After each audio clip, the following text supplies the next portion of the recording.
When you stop being useful, I move on. I block you, ghost you, erase you. That's the discard.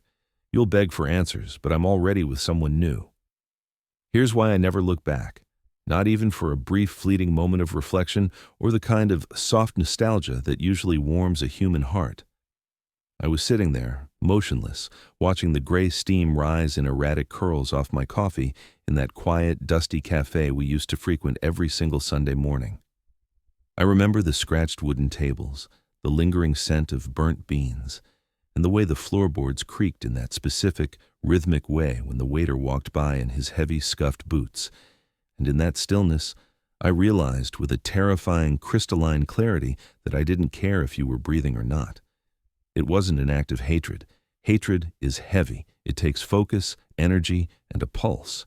Hatred requires a flicker of passion, a reason to stay engaged with the messy reality of your humanity and your flaws. This was different. It was just a total, absolute void where the interest used to be, a sudden vacuum like a light switch flipped in a cold room I no longer have any intention of living in. You were talking about your day, recounting some exhausting, repetitive drama at the office involving a coworker you couldn't stand. And as the words spilled out of you, I felt this sudden, sharp boredom that felt like literal physical pain radiating in my chest. It was a crawling restlessness in my legs, a static in my brain that made me want to pull my own skin off just to escape the redundant, droning sound of your voice. I remember the exact microsecond moment the shift happened. You leaned in across that scratched table to tell me something you thought was important, something you thought would bridge the gap between us, and I realized in that heartbeat that I didn't want to hear another single word you ever had to say. I looked at your face, the face I used to tell you I couldn't live without during those long, manipulative nights when I needed you to nurse my ego back to health, and for the first time, I saw a stranger. I saw a noisy obstacle, a biological machine that was simply annoying me with its mundane, predictable presence. I watched your lips move, forming words of concern and empathy, but your voice sounded like a distant, distorted radio signal fading out into static as I metaphorically drove away toward a clearer, louder station. That is how it ends for me. Not with a bang, but with a yawn. No fanfare, no dramatic farewell, and certainly no final cinematic fight where we cry, apologize, and try to find a way back into each other's arms. Just the heavy, silent, and final sound of a mental door clicking shut forever.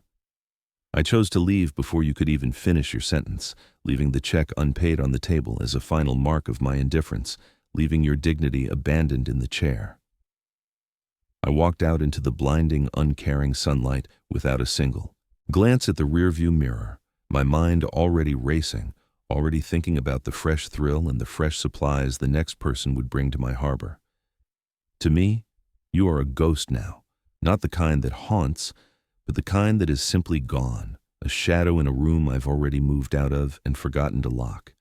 You think about the times I held you when you cried, whispering grand, sweeping promises of a future together while telling you that my childhood was a wreck of the soul, and you were the only saint, the only miracle, who could heal the deep, invisible scars I carried.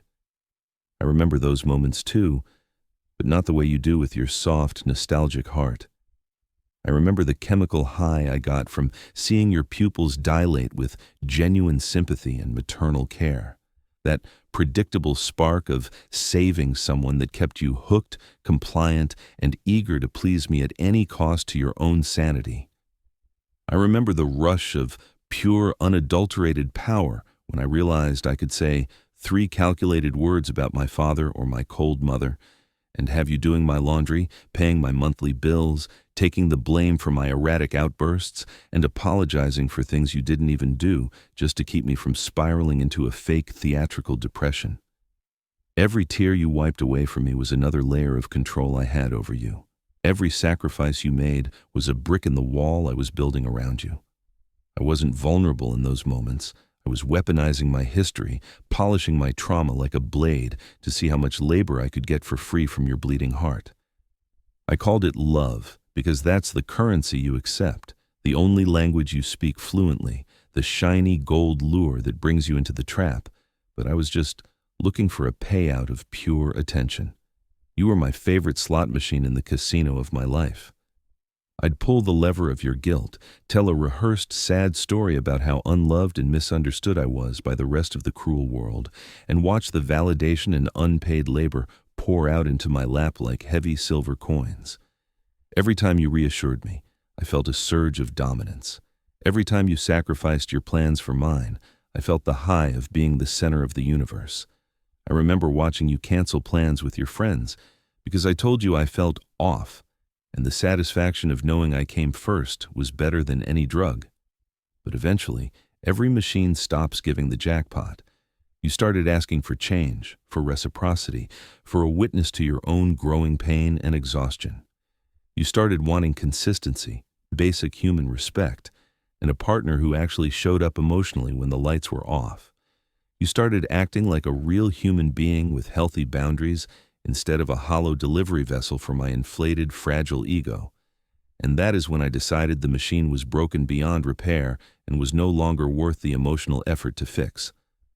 I don't play games I can't win, and I don't keep machines that stop paying out my daily dose of worship. The moment you became a person with your own needs, you became an inconvenience to my lifestyle. I don't do inconveniences. I do adoration. The second you stopped being a reliable cargo ship, delivering endless supplies of ego fuel, adoration, and domestic service to my harbor, I had to let you go without a single word of thanks. I have this hole inside me that never closes, a dark, hungry gravity that demands constant feeding from external sources to keep the creeping darkness at bay. I need constant admiration, constant movement, and the mirror of a fresh, naive set of eyes that haven't seen the truth of my character yet, or I start to feel the deadly cold of my own company in the silence. If you aren't filling that hole, you are in the way, blocking the sun and keeping me from searching for the next supply. My life is a constant hunger, a perpetual search for the next person who will look at me and see a god instead of a ghost. I remember sitting in bed next to you, listening to you sleep, and feeling that hole widening, realizing that you weren't enough to fill it anymore. It was like I had eaten every part of you and I was still starving. So I left. I moved to the next harbor before the ink was dry on our lease, before you even realized the closet was half empty and my side of the bed was already cold, flat, and abandoned. I'm with her now, and she thinks I'm the most sensitive, misunderstood man she's ever met, a diamond in the rough that only she has the unique talent and love to polish. She looks at me with that same desperate rescue fantasy in her wide eyes that you once had before the physical and mental exhaustion set in and turned your eyes dull and wary. She's currently in the beauty phase, convinced she can save the beast from his own shadow through the sheer power of her love, her bottomless patience, and her total self-sacrifice. I like the way she looks at me. It makes me feel real again, like a misunderstood hero in a cinematic drama who just needs 1 second chance to finally be good. For now, she is enough because she is new, untainted by my history of discarded lovers, and she hasn't asked for anything meaningful from me yet. I feed off her belief in me. It provides the regulation my own brain cannot produce. I watch her watch me, and I can see the gears of her empathy turning, the same gears that used to turn for me in your head. But the internal timer has already started ticking. The invisible countdown is running towards 0, and eventually, she too will expect me to be a partner instead of a permanent project, and the cycle will start its inevitable, crushing descent once more. I'll leave her just as fast as I left you, with the same empty stare and the same total lack of remorse, because my survival depends on never standing still long enough to be caught by my own reflection in the eyes of someone who really knows me. I won't answer your texts, no matter how much. You plead for an explanation, an apology, or a single moment of clarity to find your footing in the world again. I won't explain the shift in my personality from the man of your dreams to a statue of absolute ice. Why would I grant you that peace? To me, you are a broken appliance that no longer serves its primary function of making me feel superior and adored. You don't get mad at a toaster when it stops working. You don't hold a funeral for it in the backyard, write it long, tear-stained letters, or ask it why it failed to brown the bread this morning. You don't ask the toaster for closure, you just buy a new one with more features, better design, and put the old one in the trash for the collectors to take away on a rainy Tuesday morning without a second thought. You are waiting for closure, for a final, adult conversation that makes sense of the years we spent building a life, a home, and a shared history together. But my silence is the only closure you will ever get. I remember seeing you cry in the hallway after a fight, and instead of feeling bad, I just felt irritated that you were making so much noise. That's what you are now. Noise that I've muted. My absence is the answer to every burning question you have. I am careless with people because people are just tools to me, extensions of my own shifting needs, temporary fixes for a permanent problem I carry deep inside. I don't regret the death of our relationship because, to me, it was never a living, breathing thing based on mutual respect, trust, or shared goals. It was just a transaction that stopped being profitable once you found your voice and stood your ground. You are a line item I've erased to balance my emotional books, a chapter I've torn out of the book of my life because the plot got too complicated for me to manage the lies. I have rewritten my memory so that I am the victim, and you are the reason it failed. This allows me to sleep soundly in my new bed, while you stay awake in yours, dissecting every moment we ever shared, looking for a logic that isn't there. You're looking for a heart, and I'm looking for a way to stay distracted from the fact that I don't have one. But here's the secret I'll never tell the new girl or anyone else I lure into my orbit with grand promises of forever and fake soulmate connections. I am terrified of the silence when I am truly alone with my thoughts. I am petrified of the moment she finally sees through the mask, just like you did, and realizes there is no one actually behind the curtain, just an echo of other people's personalities that I've stolen over the years. I'm running from an internal ghost that tells me I'm nothing but ash, smoke, and broken mirrors. My arrogance is just a high, jagged wall built around an empty, overgrown lot where nothing of value can grow, because the soil is sour and poisoned by my own hand. I discarded you because you were starting to see the empty lot behind the wall, and I cannot allow anyone to see that and live to tell the tale to my next target. I can see it now, the way you started looking at me toward the end with that mixture of confusion and pity. I can't stand pity. Pity means I'm not a god, and if I'm not a god, then I'm just a hollow shell. If I stay too long, you'll realize there's no heart in here to save, just a hunger that can never be satisfied, no matter how much of your life, your money, or your soul you pour into it. I have to stay moving, jumping from person to person, burning through lives like high-octane fuel, so I don't have to face the dead weight of my own soul in the mirror when the lights finally go out and the applause of my supply stops. My movement is my only means of survival in this world. If I stop to look at what I've done, at the trail of wreckage I've left behind me, at the hearts I've hurt for a moment of validation, I fade away into the cold nothingness I fear I truly am. I am a shark that must keep swimming through other people's fresh emotions, or I will sink and drown in my own bottomless emptiness. My greatest weapon is my ability to act like you never mattered, but my greatest weakness is that I know, deep down, I am the one who cannot exist without the light you provide. I am a parasite that thinks it's a predator. If you are listening to this and you feel like the discarded machine, left out on the curb while he drives away with a smile and a brand new passenger in the seat you once occupied, understand this. His lack of closure isn't a sign of his power. It's a sign of his absolute, trembling, and pathetic panic. He can't face you because he can't face the reality of what he is when reflected in the eyes of someone who knows his truth, his patterns, and his fundamental hollow nature. To survive a person like this, you have to stop trying to win the game by their twisted, shifting rules that are designed to make you lose.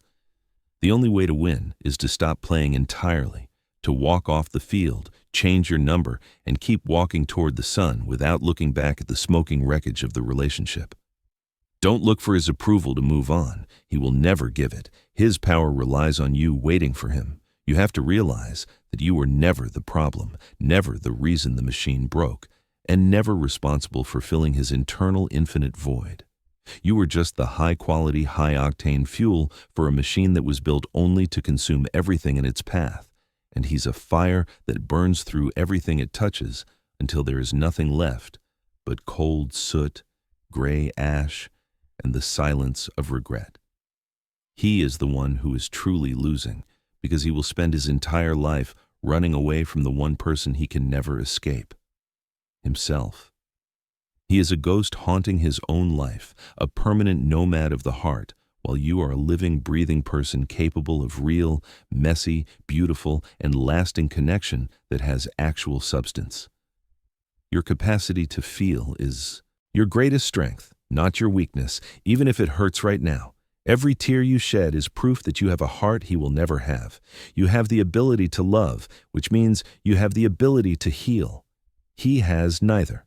According to deep research notes and the clinical wisdom of experts like Dr. Ramani, you need to manage your expectations by accepting the harsh truth that this person is fundamentally incapable of the change, growth, or empathy you desire. You cannot negotiate a peace treaty with a bottomless void. You must adopt the three-part rule immediately to protect your remaining peace and build an iron wall around your heart that no narcissist can scale. First, do not share the good news. If you succeed, get a raise, find a new joy, or start a hobby that makes you glow, keep it strictly to yourself or your true, verified circle of friends. They will only find a clever way to minimize your light to feed their own darkness, making your hard-earned win feel like a pathetic, embarrassing failure. They cannot handle your happiness because it reminds them of their own misery. If you get a promotion, they will tell you why you didn't deserve it. Don't give them that chance. Keep your victories for people who celebrate you. Second, do not share the bad news. Do not go to them for comfort or a shoulder to cry on when the world feels heavy and unfair. They view your pain as an inconvenience that takes the focus off them, or, worse, a tactical advantage to exploit later when they need to make you feel weak, small, or crazy in front of others.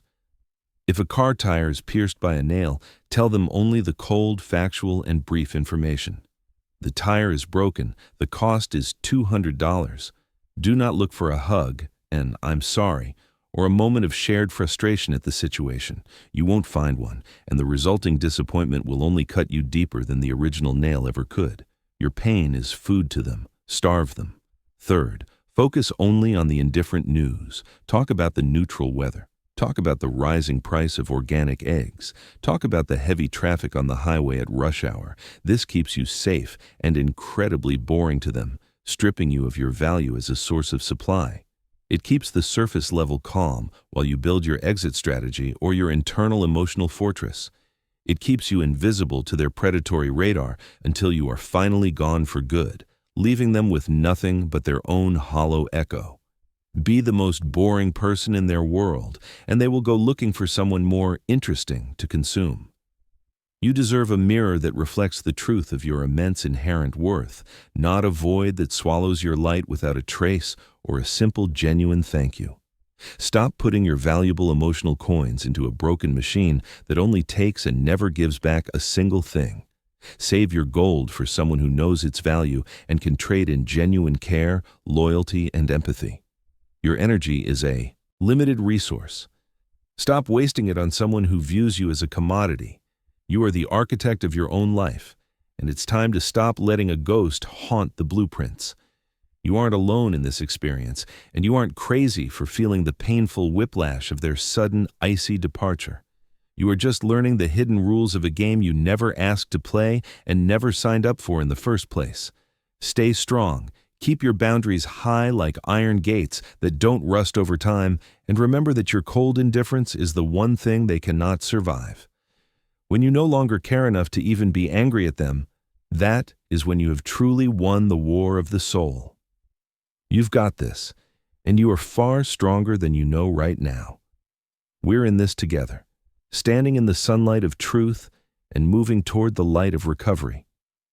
If you found this insight helpful, and it helped clear the thick fog in your mind today, please subscribe and like the video. It helps us reach more people who are currently lost in the thick, suffocating fog of these interactions, wondering why they were thrown away like yesterday's paper or a used match that has done its job. Stay safe out there and start living for yourself again, because you are worth every ounce of the effort it takes to heal and build a life that belongs to you. You are the prize. You always have been. And it's time you start treating yourself like one.